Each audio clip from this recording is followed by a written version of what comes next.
Good morning, everybody. I'm Dr. Manju Ambia, and today we will study endocrine system. Endocrine system work through endocrine glands, and these endocrine glands are also known as ductless glands, since they release their secretion directly into the bloodstream. Endocrine gland जो है उन्हें हम ductless gland इसलिए कहते हैं क्योंकि जो ये ग्लैंड्स हैं ये किसी ट्यूब के थ्रू अपनी सिक्रीशन टारगेट ऑर्गन तक नहीं पहुंचाते, बल्कि जो इनकी सिक्रीशन है वो सीधा ब्लड में ऐड हो जाती है एंड फिर ब्लड जो है टारगेट ऑर्गन तक उस सिक्रीशन को पहुंचाता है। ठीक है। एंडोक्राइन ग्लैंड जो केमिकल सब्सटेंसेस रिलीज करते हैं उन्हें हम कहते हैं hormones, and these hormones they help to regulate the functions of cells and tissues. Now we will discuss some major endocrine glands. First is the hypothalamus. Hypothalamus जो है ये ब्रेन में प्रेजेंट होता है, रादर फॉर ब्रेन में present है। It is present on the basal part of diencephalon. ये figure में आप देख सकते हैं, यहाँ पे हाइपोथैलेमस प्रेजेंट होता है and it produces two type of neuro hormone. एक है रिलीजिंग हार्मोन जो कि एक्टिवेट करता है पिट्यूटरी ग्लैंड को, जो है गोनाडोट्रोपिन हार्मोन रिलीज करने के लिए। ठीक है। हाइपोथैलेमस से जब हार्मोन रिलीज होगा और वो पिट्यूटरी ग्लैंड तक पहुंचेगा, तब पिट्यूटरी ग्लैंड जो है अपना हार्मोन रिलीज करेगा। ठीक है। वैसे ही होता है इनहिबिटिंग हार्मोन, जो कि पिट्यूटरी ग्लैंड को अब ग्रोथ हार्मोन रोकने के लिए बोलते हैं, रिलीज नहीं करना है उसको। ठीक है। इनहिबिटिंग हार्मोन जो है इनहिबिट करेगा pituitary gland from releasing growth hormone. ठीक है। अब हम डिस्कस करते हैं pituitary gland. It is also present in the brain and it is present on the dorsal side of the forebrain near the hypothalamus.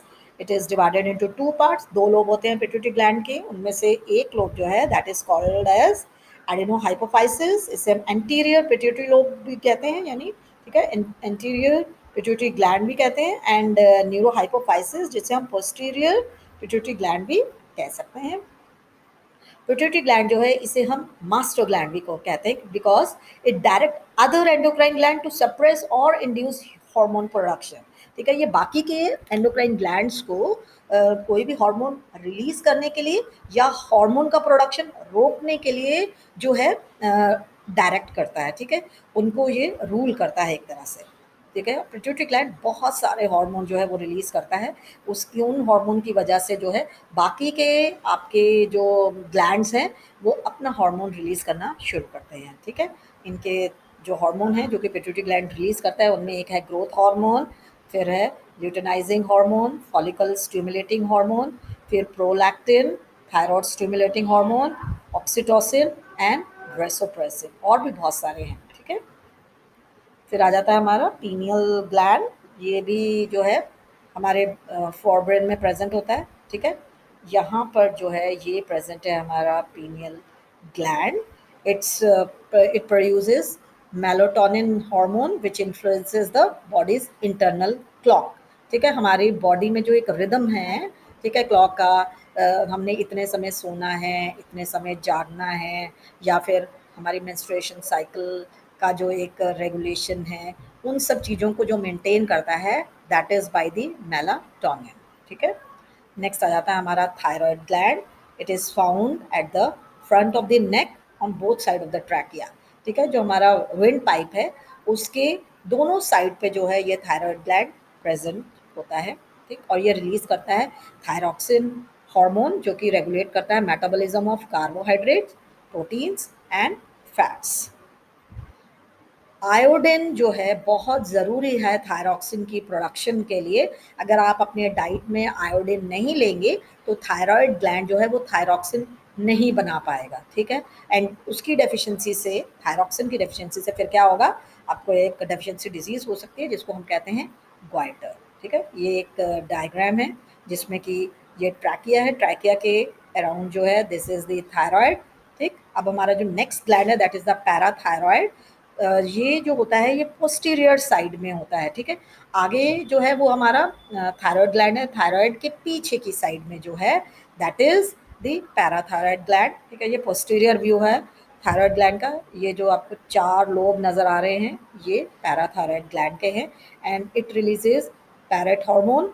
जो parrot hormone है ये regulate करता है कैल्शियम एंड फॉस्फेट आयंस को bones and blood में। ठीक है। अगर ये हार्मोन ज़्यादा रिलीज़ हो जाए, ठीक है, जो हमारा पैराथायरॉयड हार्मोन है, अगर वो ज़्यादा रिलीज़ होता है तो आपको ऑस्टियोपोरोसिस भी हो सकता है, जिसमें कि आपकी जो बोन्स हैं वो वीक होने लग जाती है और बहुत आसानी से टूट जाएंगी। और अगर इनकी सिक्रीशन जो है वो कम हो जाती है तो आपको एक और डिजीज़ हो सकती है जिसे हम कहते हैं टाइटनी, ठीक है। इसमें क्रैम्प्स आ जाते हैं, हमारी बॉडी जो मसल्स हैं उसमें ऐंठन आनी शुरू हो जाती है, ठीक है। नेक्स्ट जो है हमारा ग्लैंड है, दैट इज़ द पेनक्रियाज। जो पेनक्रियाज है इसके दो रोल है, ये एंडोक्राइन ग्लैंड की तरह भी एक्ट करता है एंड एक्सोक्राइन ग्लैंड की तरह भी एक्ट करता है। एक्सोक्राइन ग्लैंड की तरह जब ये एक्ट करता है तो हमारे डाइजेशन में हेल्प करता है, एंड जब ये एंडोक्राइन ग्लैंड की तरह एक्ट करता है तो ये दो हार्मोन रिलीज करता है, एक है इंसुलिन एंड दूसरा जो है दैट इज ग्लूकागॉन। जो इंसुलिन है that is produce by the beta cells of islets of Langerhans in pancreas, and ये क्या करते हैं, हमारे ब्लड में जब ग्लूकोज का लेवल हाई हो जाता है तो उसको कन्वर्ट कर देते हैं ग्लाइकोजन में। As we all know that glycogen is the reserve food of animals. हमारी मसल्स में, हमारे लिवर में जो है जितना भी एक्सेस ग्लूकोज जो है वो ग्लाइकोजन के रूप में जो है वो स्टोर हो जाता है, एंड जब हमें एनर्जी की ज़रूरत होती है तो ये ग्लाइकोजन जो है ये फिर से ब्रेक डाउन होगा ग्लूकोज में एंड हमको एनर्जी मिल पाती है, ठीक है। अगर हमारी बॉडी जो है इंसुलिन रिलीज नहीं करेगी तो क्या होगा, हमारा जो लेवल ऑफ ग्लूकोज है ब्लड में एंड यूरिन में जो होगा ये बढ़ जाता है, एंड हमारे ब्लड में तो ग्लूकोज बढ़ जाएगा और यूरिन में जो होगा ये एक्सक्रीट होना शुरू हो जाता है।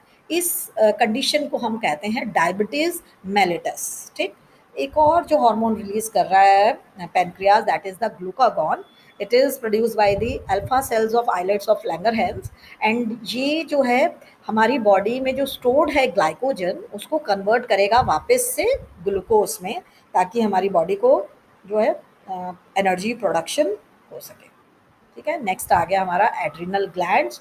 एड्रिनल ग्लैंड जो है ये किडनी के ऊपर प्रेजेंट होते हैं, ये देखिए ये दो जो किडनी है, किडनी के ऊपर जो है ये एड्रिनल ग्लैंड्स प्रेजेंट होते हैं, ठीक है। ये भी दो तरह के हार्मोन रिलीज करते हैं, एक है एड्रेनालिन और दूसरा है नॉर एड्रेनालिन।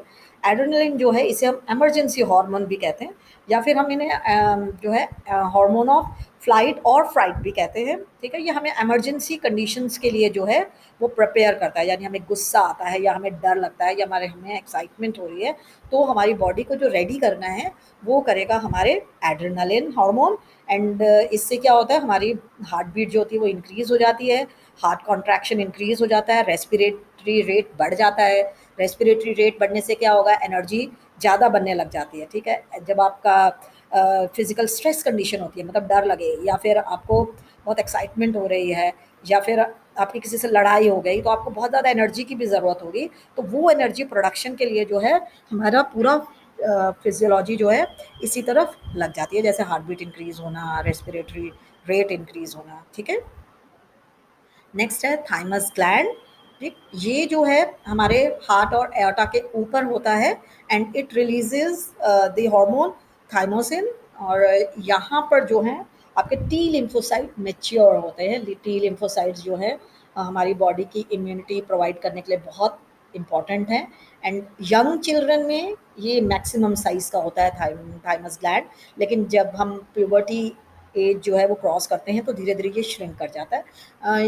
ये होते इसलिए क्योंकि जब बच्चा पैदा होता है तो उसके पास कोई भी डिफेंस का मैकेनिज्म नहीं है, तो थाइमस हमारी बॉडी में प्रेजेंट होता है जो कि उसको एंटीबॉडीज जो है प्रोड्यूस करके देता है, ठीक है। लेकिन जैसे जैसे हमारी बॉडी जो है बड़ी होने लगती है तो हमारी बॉडी के बाकी ऑर्गन जो हैं वो एक्टिवेट होते हैं, तो हमारा पूरा लिम्फेटिक सिस्टम भी पूरा बन जाता है, जिससे कि अब जो है थाइमस की उतनी ज़्यादा ज़रूरत रहती नहीं, तो वो धीरे धीरे श्रिंक हो जाता है, ठीक है।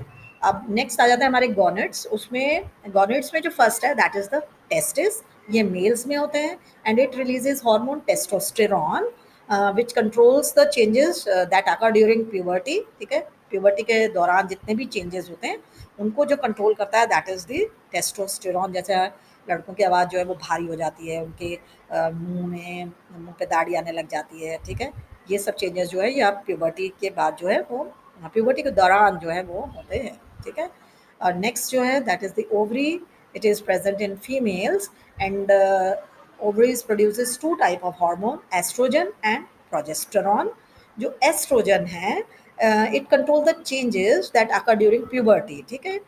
जो भी प्यूबर्टी के दौरान जो चेंजेस आएंगे that will be control by the oestrogen. हमारी फीमेल की बॉडी में जो भी चेंजेस आने वाले हैं, उसकी आवाज़ जो है वो हाई पिच्ड हो जाती है, फिर आपके सीबेसियस ग्लैंड एक्टिवेट हो जाते हैं, मेमोरी ग्लैंड जो है वो डिवेल्प होने लग जाते हैं। तो ये सब काम कौन करेगा? ये एस्ट्रोजन करता है। और जो दूसरा हार्मोन है प्रोजेस्टेरॉन, एक्चुअली ये यूटेराइन चेंजेस जो है उनको कंट्रोल करता है, जो कि मेंस्ट्रुअल साइकिल के लिए बहुत ज़्यादा इंपॉर्टेंट होते हैं, and it is also important for the maintenance of pregnancy. ठीक, with this we end this chapter. We will be starting a new chapter soon.